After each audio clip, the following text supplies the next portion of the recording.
বিসমিল্লাহির রহমানির রহিম। আসসালামু আলাইকুম ওয়া রাহমাতুল্লাহ।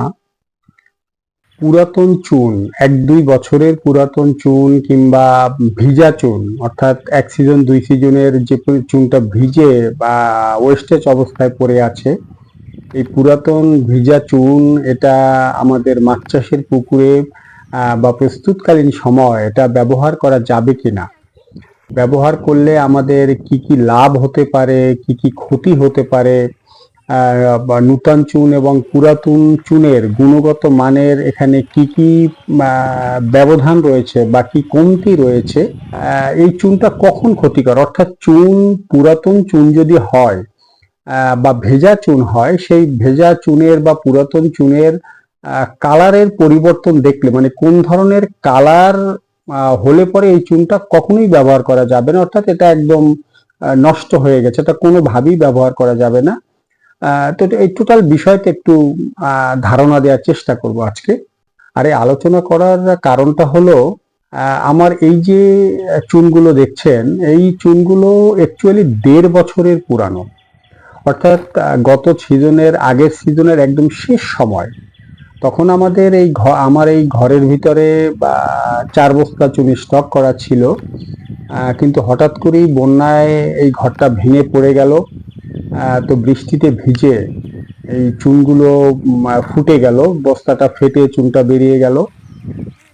তো পরে গত সিজনে আমি এখান থেকে ২ বস্তা, অর্থাৎ ২ মণ চুন আমি ব্যবহার করেছি পুকুরে। বাকি ২ বস্তা চুন আমি এই সিজনে ব্যবহার করব।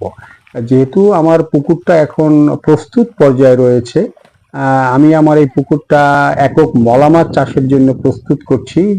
যদিও আমি এখানে ৩-৪ দিন আগে আমি নূতন চুন ব্যবহার করেছি, আজকে আমি এই পুরাতন চুনটা আমি পুকুরে দিয়ে দিচ্ছি। আমাদের চাষিদের ভিতরে অনেকেই এই চুনটা ব্যবহার করেন, অনেকে ব্যবহার করতে চান না।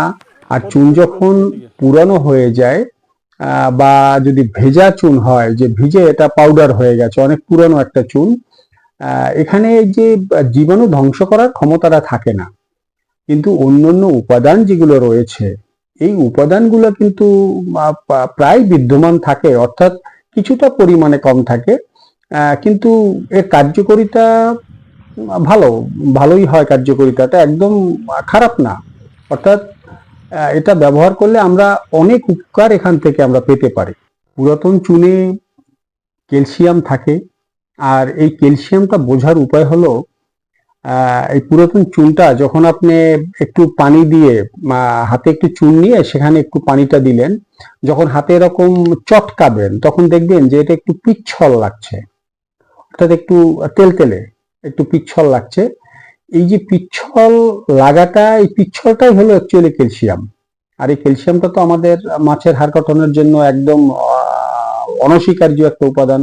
আর এই চুনের কালারটা যদি দেখেন যে চুনটা পুরাতন হয়ে গেছে কিন্তু চুনটা সাদা আছে, আবার চুনটা আপনার বৃষ্টিতে ভিজে গেছে কিন্তু চুনটা আমার এই চুনের মধ্যে রংটা একদম সাদা আছে, তাহলে আপনি এটা একদম নিশ্চিন্তে চুনটা ব্যবহার করতে পারেন। কিন্তু যদি চুন কালচে হয়ে যায় কিংবা চুনটায় মাটি মেখে যায়, অর্থাৎ মেটে কালারের হয়ে যায়, তাহলে চুনটা কোনোভাবেই ব্যবহার করা যাবে না। অনেক সময় কিন্তু আমরা বস্তায় এরকম গুঁড়া চুন একটু কালচে কালারের দেখি, যে একটু কেমন একটু মানে ছাই বর্ণের হয়ে গেছে। এই চুনটা ব্যবহার করার চেয়ে না করাটাই সবচেয়ে ভালো। তো চুন যদি পুরাতন হয়েও যায়, সেখানে কিন্তু চুনের কালারটা যদি সাদা থাকে, তাহলে সেখানে ক্যালসিয়াম থাকে, পানির এবং মাটির পিএইচ নিয়ন্ত্রণ করার ক্ষমতা এখানে থাকে, মাটি এবং পানির অম্লত্ব দূর করে একে ক্ষারীয় অবস্থায় রূপান্তরিত করার ক্ষমতা এখানে থাকে, মাছের মিনারেলের সাপোর্ট এখান থেকে দেয়। তো এই জন্য আপনারা যদি পুরাতন চুন দেখেন যে সাদা আছে, কালচে হয়নি, কিংবা মাটি মেখে মেটে কালার হয়ে যায়নি, তাহলে এই চুনটা কিন্তু আপনারা নিশ্চিন্তে ব্যবহার করতে পারেন। তো আশা করি এই চুন নিয়ে আমাদের চাষি ভাইদের ভিতরে যে অনেক সময় একটা কনফিউশনের তৈরি হয়, এই কনফিউশনটা অনেকটা দূর করতে পারলাম আজকের এই ছোট্ট ভিডিওটা। আশা করি আপনাদের অনেক উপকারে আসবে। আজ এ পর্যন্তই। আপনাদের সাথে আবার দেখা হবে পরবর্তী পর্বে। সে পর্যন্ত সবাই সুস্থ থাকবেন, ভালো থাকবেন, নিরাপদ থাকবেন। আল্লাহ হাফিজ।